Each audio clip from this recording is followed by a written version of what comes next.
An esteemed guest from the Locked On Podcast Network today, Peter Bukowski of Locked On Packers. We're breaking down the pack. They're loaded. They're ready to go, fully operational for 2025, and maybe a little disrespected. More on the Green Bay Packers in the NFC North. Coming at you right now. NFL analyst Brian Peacock and former NFL scout Mathew Williamson bring you expert NFL analysis every day in less than 30 minutes. Get an inside look at the NFL on the field and in the front office with elite breakdowns to next-level analysis and in-depth information only for the real NFL fans. This is Peacock and Williamson, and it starts now.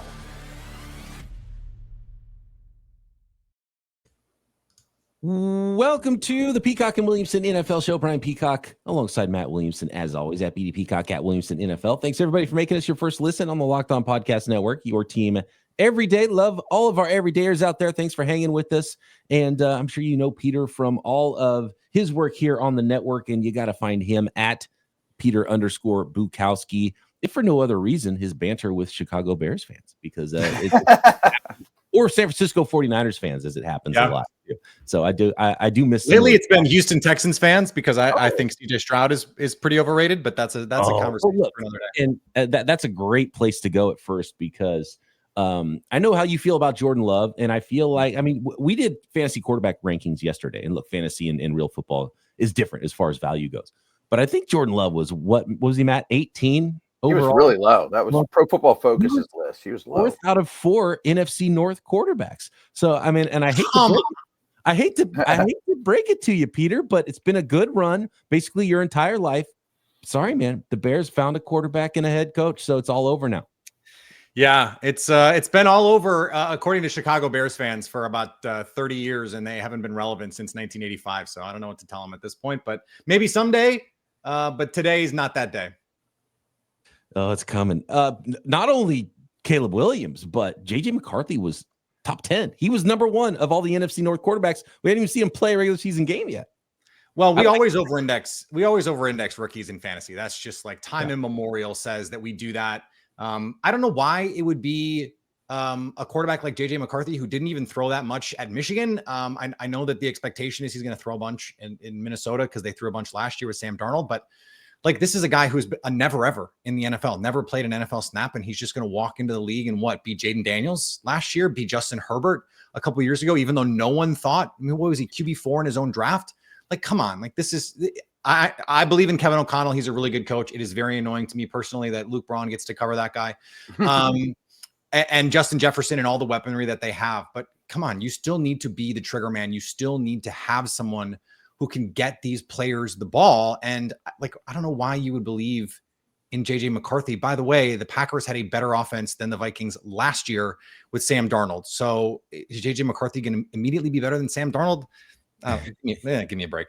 QB5, by the way, was JJ McCarthy in the draft, was he not? Okay, so and hey, but so the first question is, then talk to me about Jordan Love, because is he QB1 in the division, and is he being disrespected? I feel like he's being disrespected because nobody really talks about the guy. He's been in the league for 5 years. I barely wouldn't recognize him if I pass him across, if he's walking past him on the street.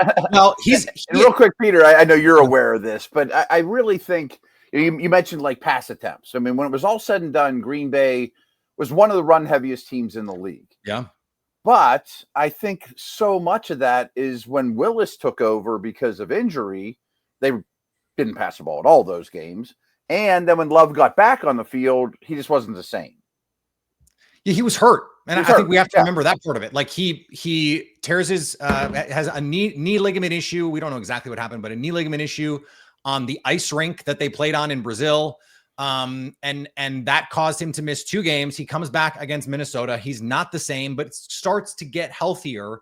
But then, and we talked to his personal physio guy on our show on Locked On Packers, and he was like, yeah, I'm not surprised Jordan Love had a groin injury against the Jaguars, because you stabilize, you compensate. And so that puts strain on other parts of your body. Then he has that injury. And he told us after the year, and let me be clear before Bears fans get mad. They're already mad. He was not making excuses. They're already mad. But he was saying, I basically was not healthy all year. And I know everyone's banged up. Everyone's got to deal with injuries. But his ability to move in the pocket, to make off-platform throws, to contort his body in weird angles is part of what makes him special. And so that part of this is really important. I have said, and I told Matt Derry this, going into the year, I would project Jordan Love to have the best year of any of the 4 quarterbacks in the NFC North. But if you wanted to make the case, especially based on the last 2 or 3 seasons with Jared Goff, that Jared Goff deserves to be ahead of Jordan Love in the quarterback rankings, it's hard for me to argue with that, because if you look at the last few years, he's one of the most efficient quarterbacks in the league. Okay, he's got Amon-Ra St. Brown, Jameson Williams, Jahmyr Gibbs, all those guys, and Ben Johnson. I get it, but everyone needs help. Look at Patrick Mahomes. His numbers, Lamar Jackson and Josh Allen, have vastly outstripped the production with Patrick Mahomes. And you can make the case that over the last 2 or 3 years, they've been the better quarterbacks. But look at the circumstances, the offensive line, the pass catchers, all those things. Every quarterback, even one of the greatest ever, arguably the greatest ever, needs that help. And so I think that for the Packers, they're banking on Jordan Love taking another step here, being healthy. And if you look at his stuff, Brian, the efficiency metrics, the advanced metrics over the last 2 seasons, he has been a top 10 quarterback in the NFL by production, by the numbers. That's what he's been. And what I've asked, and I've never asked you directly this, but I think with Brock Purdy, you can do some, because he's been the best by EPA and those numbers over the last 2 seasons. I think there's plenty of parsing you can do with those numbers with Deebo and Kittle and McCaffrey and Ayuk and all of the help that he has. Jordan Love doesn't have that in terms of the weapons that he has. I think Matt LaFleur and Kyle Shanahan are in the same tier-ish when it comes to designing offenses. And I think the offensive lines are close enough. I don't think you can make the same case for why those numbers with Jordan Love are elite that you can with some other quarterbacks where you're like, yeah, but is Jared Goff really doing that? Is Brock Purdy really doing all that? Or is a supporting cast amplifying a good quarterback? And let me say, Brian, Brock Purdy has outperformed, I've told you this, outperformed my expectations for him last year and is a better quarterback than I gave him credit for when we talked in the playoff game 2 years ago. He has outperformed that. I still think there's plenty of extenuating circumstances there to talk about why he's so good. Well, look, it's a little unfair to compare anybody to Brock Purdy, who's so talented and handsome, looks good. Joe Montana. I mean, come on. And so we probably shouldn't go there if we're talking about quarterbacks. But yeah, no, I mean, Kyle Shanahan's an EPA. I hate the EPA stats. That's what all the 49ers fans use. Jimmy Garoppolo was amazing EPA as well. It's that's a Shanahan thing. Over his run, I think Mahomes and Breeze were the only quarterbacks that had higher EPAs. Or no, yeah, I think he was ahead of Aaron Rodgers in EPA in his time in San Francisco. So yeah, I mean, I think that's also a case against Brock Purdy, right? That it's a case against a lot of quarterbacks. I just don't like the EPA. It's not a quarterback stat, and people put it. It's a team stat, but team productivity is downstream of quarterback play. So it's related, but it's not a. It's it shouldn't be attached to quarterback. Solely quarterbacks. I agree. So I will say, Peter, I mean, fantasy aside, real world, just for 2025, I would take Love in the division to win now. I would too. I mean, Goff has a strong case. Well, I think the supporting cast is such a big question with the Lions because Ben Johnson did such a great job of amplifying everything Jared Goff is good at and mitigating everything he's bad at. And so did this offensive line. Well, they lost Frank Ragnow. They lost Kevin Zeitler. And so that's a big deal. The pressure up the middle for Jared Goff is absolute stone cold death. And we have no idea if this new offensive coordinator, not Johnny Morton, not the receiver Johnny Morton, the former Josh McCown offensive coordinator Johnny Morton, we have no idea what he's going to be. We know what Matt LaFleur is as a coordinator. We know what the Packers offensive line is. And we know that the receivers are not special, but we know they're good enough. This was a top 5 offense last year by DVOA. It was a top 10 offense by EPA per play and success rate and all that good stuff. We know the running game is going to be really good. So I don't have any reason to believe Jordan Love is not going to continue to be a highly efficient quarterback. And I think he's going to be a top 6 to 8 quarterback in the NFL this year. And I think by the end of the year, that will be the consensus opinion on him.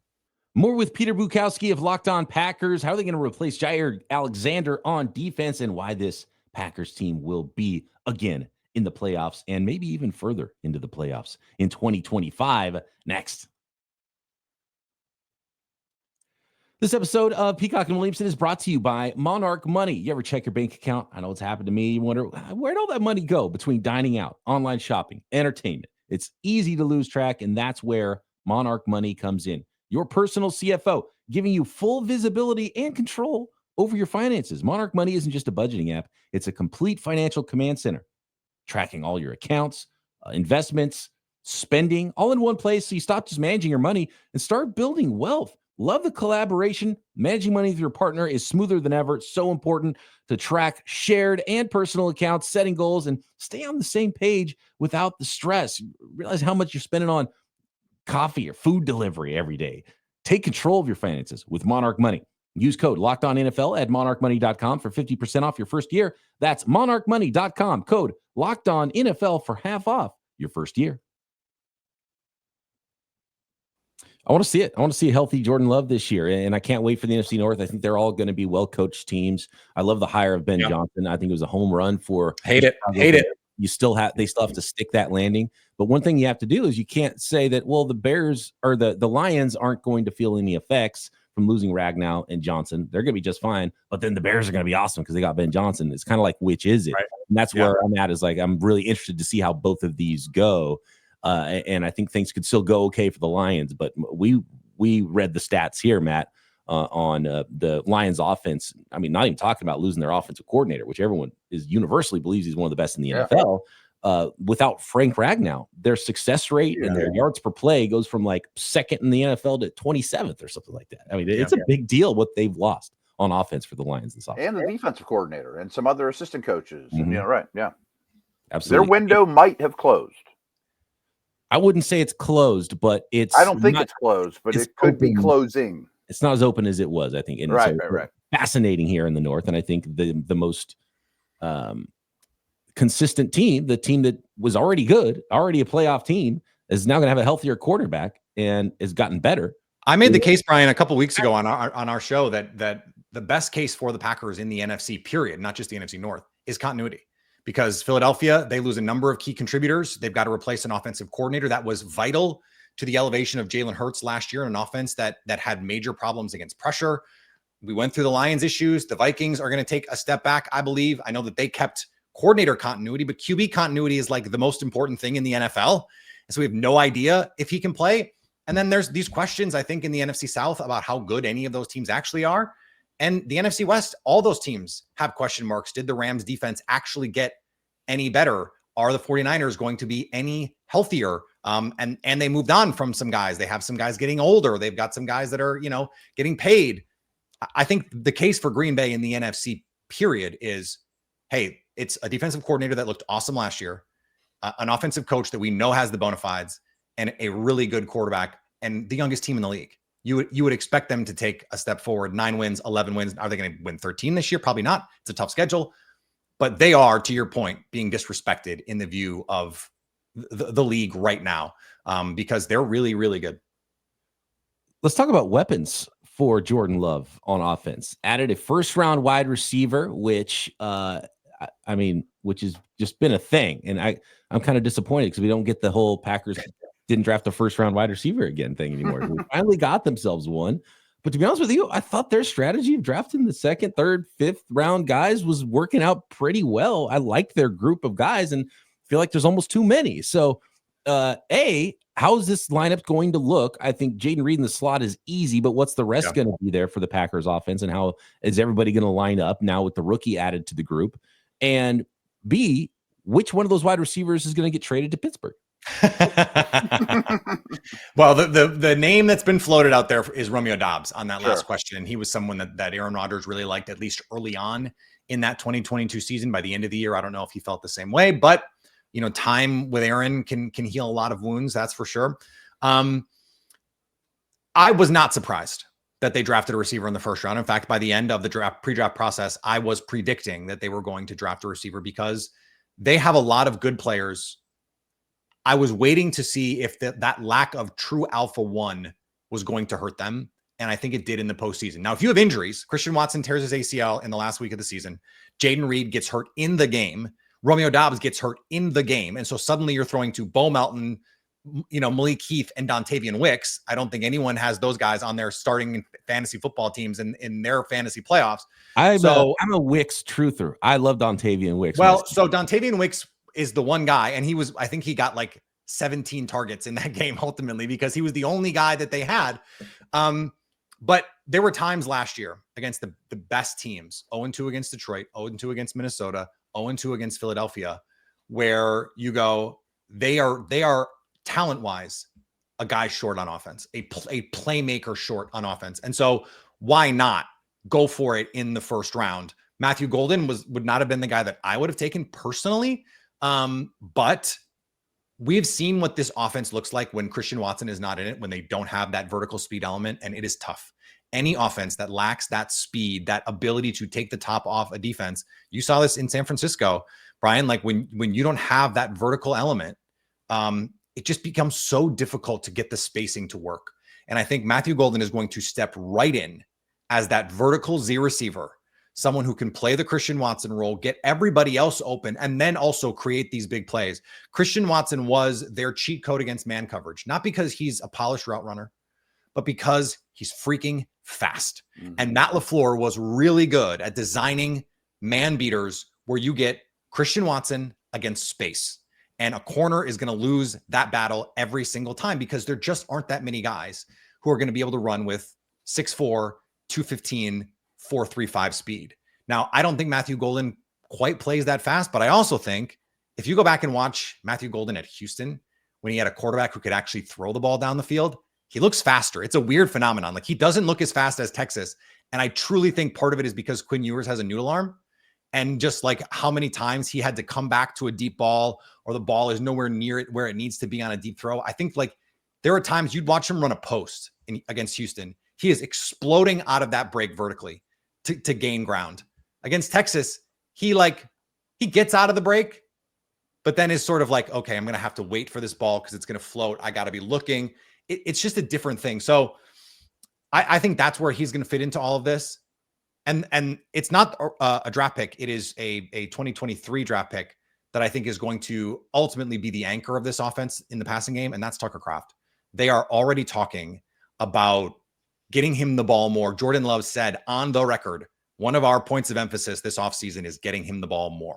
And not in like, here's a check down, here's a dump off, in like the George Kittle kinds of ways that San Francisco does, where yes, those are in there. Those tight end screens are in there. But then let's create a play action shot play for Tucker Kraft. Let's create opportunities, manufactured touches for him, and call more plays specifically to get him the ball. Because last year, guys, he led all tight ends in yards after catch per reception. There was a point late in the season where he was averaging almost a first down after the catch per catch. It was like 9.8 yards yak per reception. Why would you not want to get that guy the ball when anytime you throw it to him, it turns into 10 yards, even if it's just chip release kinds of opportunities. So I think that's going to be a much bigger part of this offense.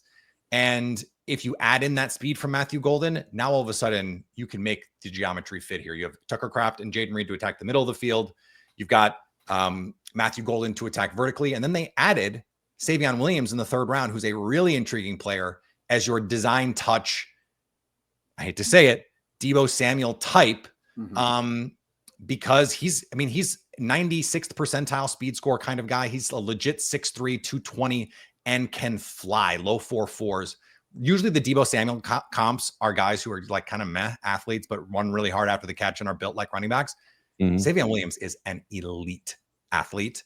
And I think that could allow him, at least in the manufactured touch game, to be a little bit more effective than some of the guys we've seen come in and play that quote unquote Deebo Samuel role. Like, I think you err chasing outliers a lot of times. This is something that I'm sure Matt, talks about with the scouting world. Like, if you chase a lot of outliers, what did Bill Parcells say? You start chasing outliers, all of a sudden you got a team full of outliers. And that's not what you want. The Packers stayed true to their beliefs in big, strong, fast at receiver, but also found a guy who can do this thing. And I think that gives him a chance to succeed in this offense. Finishing up with Peter Bukowski and the Packers in 2025, maybe one of the biggest weaknesses on this team that could keep them from reaching this promised land that Peter has been building up so far in this episode. Next.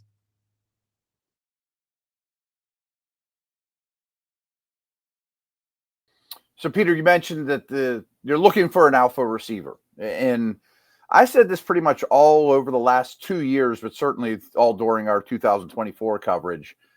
I really like the Packers roster. I think they're smart team builders. I think they draft well. You mentioned the youth. I'm a Love fan.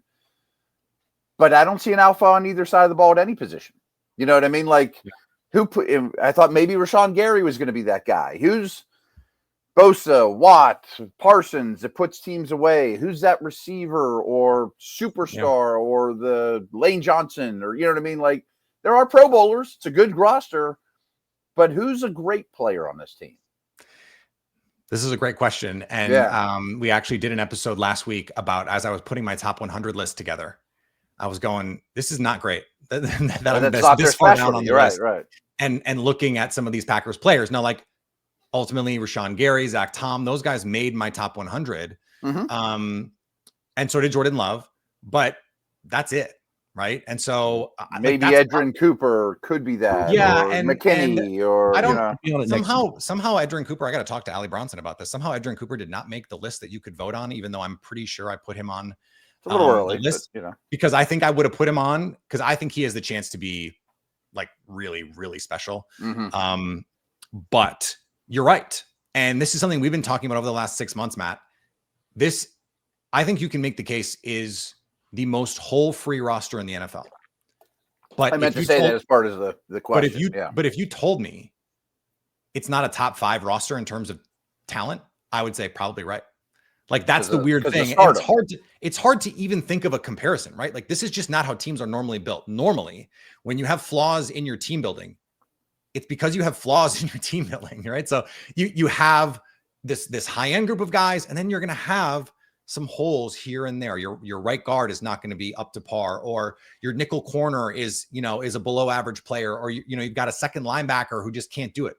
They don't have any of those guys. They don't have any of the, like, you're playing Kyle Shanahan this week and Robert Saleh, they're going to pick on your weak points. No, they don't have someone like that. But when they go against the 49ers, a fully healthy 49ers, they don't have anyone as good as Nick Bosa or Fred Warner or Brandon Ayuk or George Kittle or Christian McCaffrey or Trent when Williams, he's healthy. Right. So it's like, you have to win with coaching then, and you have to win with being the more sound team. And in 2023, to start the year, drops, missed assignments, penalties, that was a huge problem. But by the end of the year, you saw the vision of like, oh, wow. Well, when they don't make mistakes, just being a really good roster and not being a great one is actually very, very good. It's very, very useful. And they were one stop away from beating the 49ers in their building.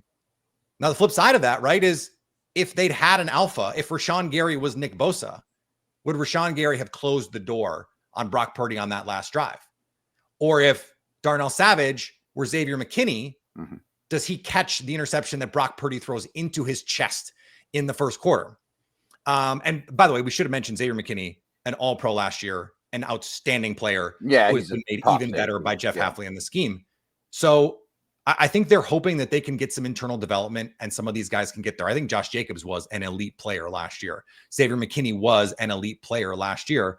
But like, how much is a running back? Do you want a running back and safety to be your best two guys? Exactly right. Right. Yeah. So this is the problem that you run into. You'd really like your difference makers to be your pass rushers, your receivers, and your quarterback. Now, this is sort of where I landed on all of this. And tell me what you guys think of this. I think the Bills roster and the Ravens roster is built very similarly. I think the Bills are very similar, except they've dropped Bills out. Especially. Yeah. It's like, who is the second best player on the Buffalo Bills?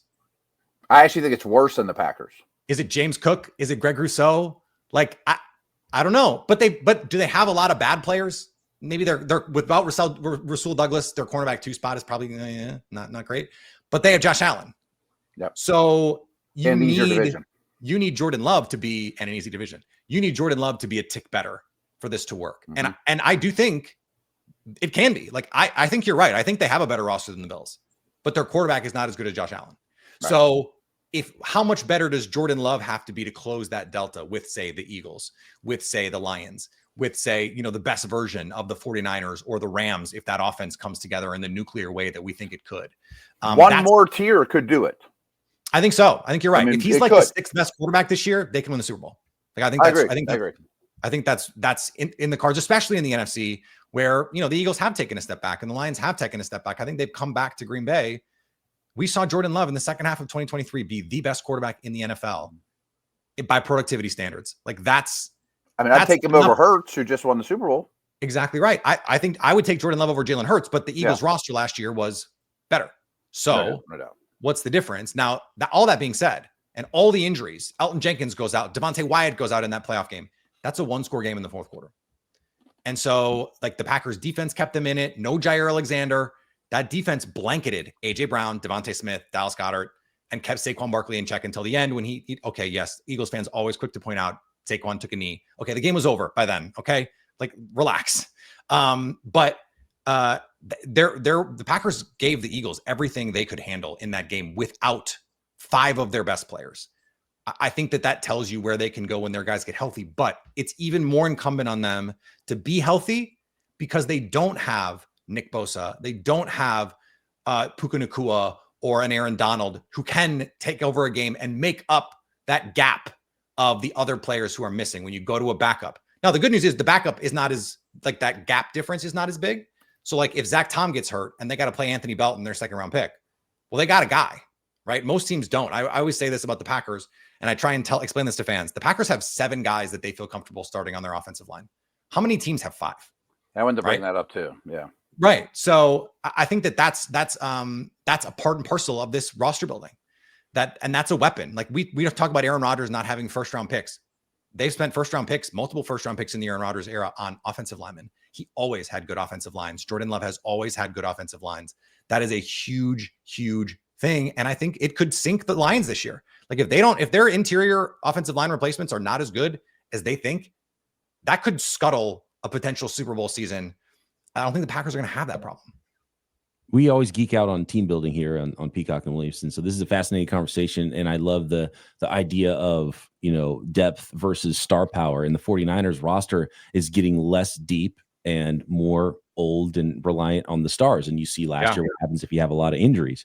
And then you see the Packers, who are, you know, and I think you nailed it, Matt. You're talking about, okay, well, you don't really want your safety and your running backs to be your best players. And I hear people say all the time about the 49ers. They're like, oh, Christian McCaffrey needs to stay healthy. Well, then you're sunk if you're incumbent on a running back being healthy, right? You never build the team around that. It's nice to have a good running back. And obviously it was great for Philadelphia. He didn't even lead the team in rushing in the Super Bowl win, though, right? And I mean, don't get me started. But how many running backs could you have put on that Philly roster and had them win the Super Bowl? Like, there's probably 8 guys, he had right? over 1,000 yards before contact last year. Right. He's behind the best offensive line in the league. Like, that's a pretty big part of it. And you put a great player behind that, he's a great player, then it looks awesome, obviously. And so I think there's a lot of similarities with 2023 McCaffrey, 2024 Saquon Barkley in that regard. But the whole thing isn't built out of the running back, and that's where people kind of get it twisted. But I actually love the way that Goody's built that team. I love the idea of drafting 2 guys at the same position in the same draft. They did it again at wide receiver.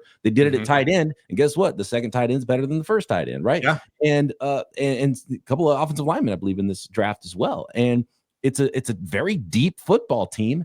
And they've taken shots at star positions and star players. And Gary's kind of looked like he was going to get there and then kind of not. And then, you know, Lucas Van Ness hasn't really been a star player or anything like that, but they're swinging it with edge guys in the first round. They're trying to get there. They drafted a first round quarterback, even though they had Aaron Rodgers. And so they're trying to hit home runs there. And, you know, sometimes there's some luck involved, but I like the way they've built their football team. They just need a little hit there. And, you know, watching the 49ers, watching the Packers, watching these teams in the playoffs. And it's like, you know, who knocked the 49ers out? Well, it was Chris Jones making a big play in the Super Bowl, and then Patrick Mahomes finishing the deal. The Niners, and Travis Kelce. Yeah. And Travis Kelce.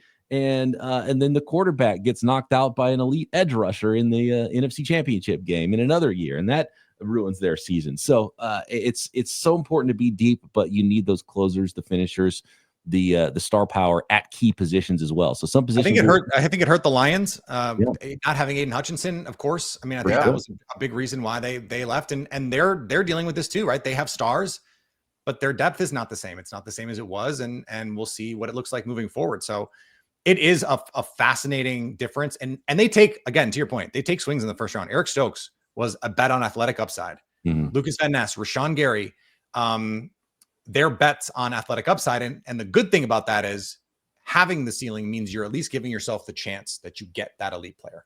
Mhm. They just don't pick in the top 10 ever. That's they what I say, had the Peter. chance Like, to I draft talk about Nick that here all the time in Pittsburgh. It's like, yeah, you got JJ Watt or TJ Watt, but he was at the end of the first round. Like, Bosa goes in the top 5. Hutchinson goes in the top 5. You know, like the Packers and Steelers never pick in the top 5. You just don't have the chance to get those guys. So you have to kind of get lucky. Now, TJ Watt was someone, look, don't let Packer fans hear you mention TJ Watt I bet they would have liked him. Yeah. Because the Packers traded out of that Wisconsin spot ahead of the Steelers to take TJ or to take, and then they took Kevin King, who turned out to be a pretty big bust of a player. So yeah, TJ Watt is a sore subject around Packerland. Oh yeah, those fast, tall corners late in round 1, early round 2 haven't really worked out for the Packers. So. No, Brian Gutekunst loves those guys. Now it worked. What's interesting is it worked with Carrington Valentine. He looks like he could be a rotation corner for them. That was actually my last question for you, Peter. Sorry for interrupting, but you mentioned a team that doesn't have holes. Corner's my concern. Yeah. You know, I get it. But here's what I'll say. They were top 10 in defense, passing defense last year. And the reason they were is the safeties. Xavier McKinney, Evan Williams, Javon Bullard. Teams just did not throw the ball, especially deep. And the fastest way to get beat is to give up big passing plays. Like that's just the easiest way to get beat. And so it's why teams chase explosive plays. But after the first month and a half, teams just were like, we're not testing Xavier McKinney, because he is just so good at baiting you into those throws, at ranging across, at identifying. And then Evan Williams, this is very similar. I compared this the other day to, do you remember that great Fangio Bears defense, that 1 year where they were just incredible? And they had Eddie Jackson and Adrian Amos. It reminds me a lot of that, where Eddie Jackson was a risk taker, playmaker, interceptor, fumble creator, and then Adrian Amos just did all the dirty work. He made it so the defense still worked, even if Eddie Jackson freelanced a little bit. It reminds me of that. Xavier McKinney is everywhere and anywhere, and you just know Evan Williams is going to be there. You add in Javon Bullard going into year 2, where he's just going to play the nickel. He started as a safety. Keyshawn Nixon, I thought, acquitted himself way better than I thought he would at outside corner last year. But then they bring in Nate Hobbs, who was always a kind of a favorite of mine in Las Vegas. I liked him coming out. And they think the world of him. They think he can play boundary. They think he can play in the nickel. Their ability to mitigate a lack of elite talent at corner with elite talent at safety is kind of the model, right, that the 49er Fangio defenses used back in the day, when it's like, can you name the corners on those 2011 49ers teams? Well, maybe Brian can, but like, you remember Deshaun Golson, you remember Dante Whitner, you remember Patrick Willis, and you remember the Smith brothers.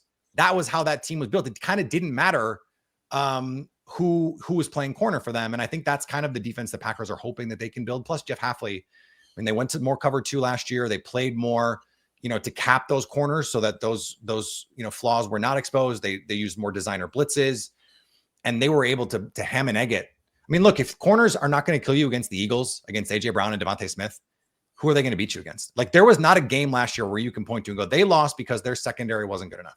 There really just isn't a game where that's the case. And I'm talking, they played Justin Jefferson twice.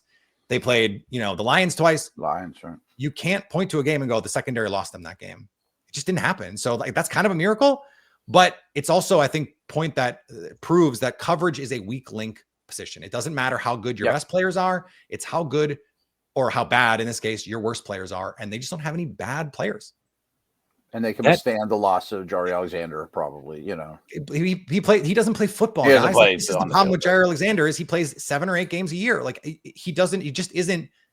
Having him would be great. Having 16 games of Ja would be incredible. It would have made this team a lot better. But not having him is just like, it's kind of not that big a deal. He doesn't play. That is Peter Bukowski. You can find him on Twitter at Peter_Bukowski. Locked on Packers, Locked on Sports Today, The Leap. Find him everywhere. And I feel like we got to have Lauren Cox of Locked on Bears on tomorrow just to kind of. Oh, we should.